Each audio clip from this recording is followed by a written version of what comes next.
ઘેલા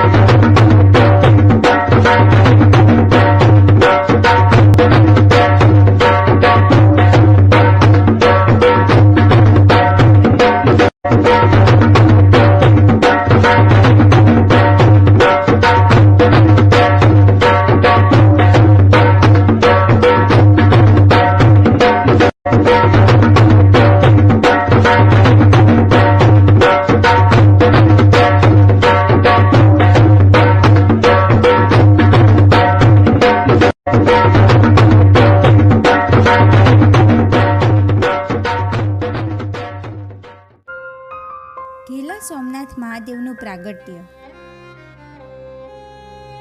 કાઠિયાવાડમાં તો અનેક દેવી દેવતાઓ અને મહાદેવ તો ગામે ગામ બિરાજે છે.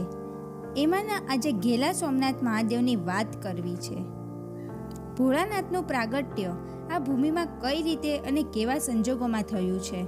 જસદણ પાસે આવેલ ઘેલા સોમનાથ તો ચોમાસામાં કાશ્મીર સમૂહ ખીલ્યું હોય છે અને પ્રકૃતિની શોભા એવી નિખરી હોય કે આપણી આંખો આપમેળે ઠરતી લાગે અને ખળખળ વહેતી નદીઓ અને નાના ઝરણાઓ આપણા થાકને દૂર કરી દે છે.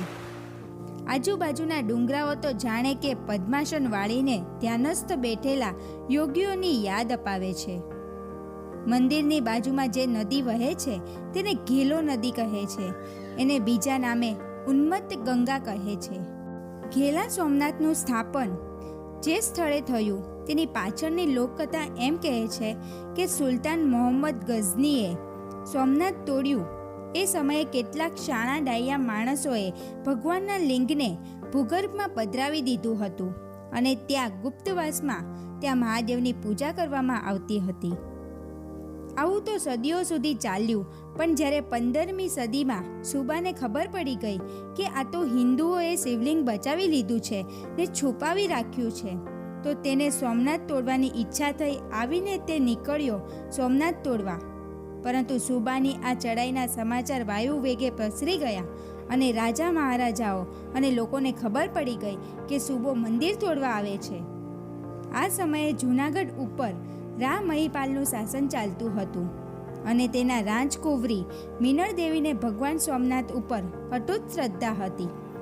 તેથી તે વંથલીનો રાજમહેલ છોડીને તે પ્રભાસ પાટણ જ આવી ગયેલી અને ત્યાં નગરા નામનો ટીંબો કહેવાય છે ત્યાં જ રહેવા આવી ગયેલ અને તેને ભગવાનની રોજ પૂજા કરવાનો નિત્યક્રમ હતો અને મિનળ દેવીએ આજીવન કૌમાર્ય વ્રત પાળવાનું નેમ લીધું હતું અને પોતાનું સમગ્ર જીવન જ શ્રી સોમનાથ મહાદેવને અર્પણ કર્યું હતું. આ સમયે સબા ઝફરખાનની પુત્રી હુરલ અહીં સોમનાથની ભાણ કાઢવા જાસૂસી કરવા ત્યાં આવી હતી અને તેણે મિનળ દેવીની ભગવાન પરની આવી શ્રદ્ધાને, ઈશ્વર ઉપાસનાને, પવિત્ર ચરિત્ર જોઈ એટલી બધી પ્રભાવિત બની ગઈ કે તેણે જાસૂસી કરવાનું છોડીને મિનળ દેવી ભેગી જ આમ મુસ્લિમ સુબાની દીકરી સખી બનીને રહી ગઈ અને હુરલે મિનળ દેવીને છાની વાત કહી દીધી કે મારા પિતા સોમનાથ તોડવા આવવાના છે. આથી મિનળ દેવીએ તેના પિતા અને રા મહિપાલને આ અંગે વાકેફ કરાવ્યા. ત્યાં તો આખા કાઠિયાવાડમાંથી રાજપૂતો, ચુડાસમા, ગોહિલ, મકવાણા વગેરે સોમનાથોનું રક્ષણ કરવા સામા ચડી આવવા લાગ્યા. કોઈ કહે, અરે અમે દાદાને અમારા રાજ્યમાં લઈ જઈએ, તો બીજા કોઈ કહે અમારા રાજ્યમાં.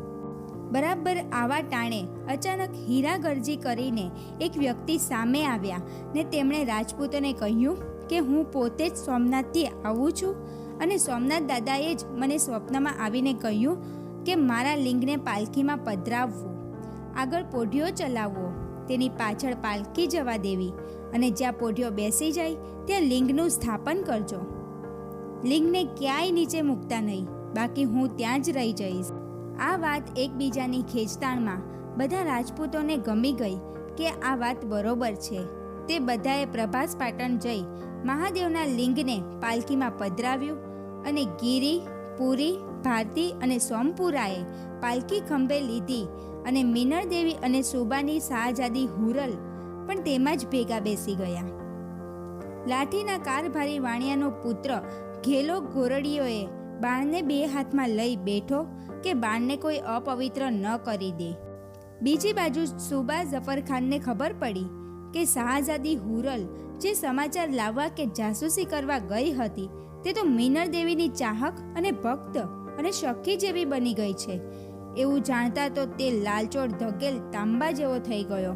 હવે ચાલો જલ્દી સોમનાથ ને ત્યાં પહોંચતા જ ખબર પડી કે આ લોકો મહાદેવના લિંગને તો લઈને જતા રહ્યા છે. તે તરત જ એની પાછળ પડ્યો અને રસ્તામાં તેણે રાજપૂતોએ ભારે ટક્કર આપીને અનેકના લીલુડા માથા ટપોટપ વધેરાઈ ગયા. સુલતાન તો ઝપાટા બોલાવતો આગળ જતો જ હતો. ત્યાં ભડલી પાસે સુબાના લશ્કરનો ભેટો થઈ જાય તેમ હતો. ત્યાં તો કાઠી દરબારોએ સુબાના લશ્કરને રોકી દીધું, પણ સુબો ચકોર હતો તો લશ્કરમાંથી છટકીને ભોળાનાથની પાલખી પાસે જઈ પહોંચ્યો. ત્યારે મીનળ દેવી શિવલિંગને હુરલના ખોળામાં મૂકી પાલખીમાંથી બહાર નીકળી ટેકરી ઉપર ચડી ગઈ તો હુરલ લિંગને જમીન ઉપર મૂકીને તે પણ મીનળ દેવીની પાછળ દોડવા લાગી. જે ટેકરી ઉપર મીનળ દેવીની પ્રાર્થનાથી જમીન ફાટતા મીનળ દેવી અને હુરલ બંને બહેનો તેમાં જ સમાઈ ગઈ, પણ તેની ચૂંદડીનો છેડો સહેજ બહાર રહી જવા પામ્યો.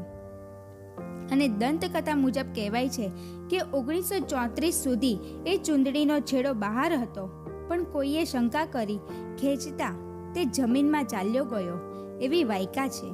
જ્યારે બીજી બાજુ સુવો જમીન ઉપર રહેલા શિવલિંગના કટકા કરવા આગળ વધ્યો ત્યાં તેને વેજલ ભટ્ટ અને ઘેલા ગોરડિયાએ અટકાવ્યો. તે બંનેને સુબે એક જ ઝાટકે ભો ભેગા કરી દીધા અને સુલતાને સોય ઝાટકીને લિંગ ઉપર તલવારના અનેક ઘા કર્યા, પણ શિવલિંગને માત્ર ચરકા જ થયા, પણ તૂટ્યું નહીં.